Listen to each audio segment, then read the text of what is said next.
नमस्कार. माझं नाव squad leader Ajay Paranjpe. मी एअरफोर्समधनं सेवानिवृत्त आहे आणि मी युस्काईज एव्हिएशन सेंटर ह्या संस्थेचा फाउंडर आहे.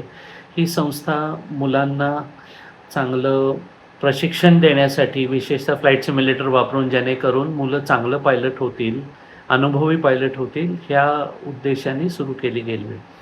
आत्ता जी बातमी आली आहे की श्री अजित पवार यांच्या दुर्दैवी मृत्यूच्या विमानाच्या अपघाताचा फ्लाईट डेटा रेकॉर्डरवर CVR हा परदेशी पाठवला जाण्याची शक्यता आहे.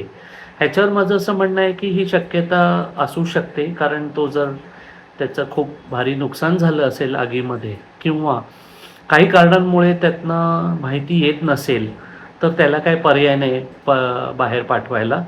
सर्वसाधारण हे जे ब्लॅक बॉक्सचे बनवणारे असतात कारखाने, त्या कारखान्याचे जिथे सर्व्हिस सेंटर असतात तिथे हे ब्लॅक बॉक्स पाठवले जातात, ज्यांना उघडून मग त्याच्या आत काही बिघाड झालं आहे का हे बघितलं जाऊ शकतं किंवा आगीमुळे इतका डॅमेज झाला आहे का.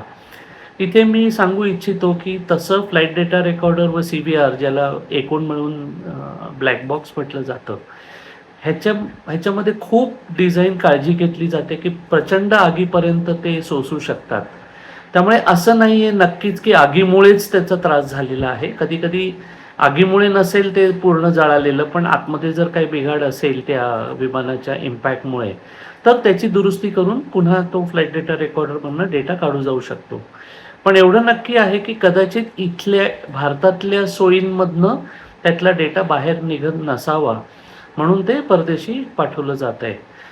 आता ह्याच्यामध्ये मी सांगू इच्छितो की श्री रोहित पवार यांनी जो आरोप केला आहे की विमानामध्ये विमानाच्या आतमध्ये म्हणजे विमानाचं स्वतःचं इंधन सोडून बाकीसुद्धा इंधन ठेवलं गेलं होतं, ज्याच्यामुळे आग जास्त लागली.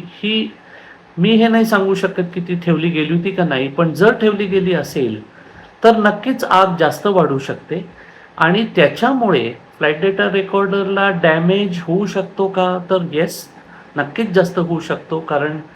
पण त्याचा अर्थ असा नाही किंवा अजून हे कळत नाही आहे अहवालावरनं की तो इतका डॅमेज झाला आहे आगीमुळे की त्यातनं काही डेटा निघतच नाही आहे. त्यामुळे या सगळ्या गोष्टी जास्त आपल्याला जेव्हा कळतील तेव्हा ते गोष्टी जास्त क्लिअर होतील, असं माझं म्हणणं आहे.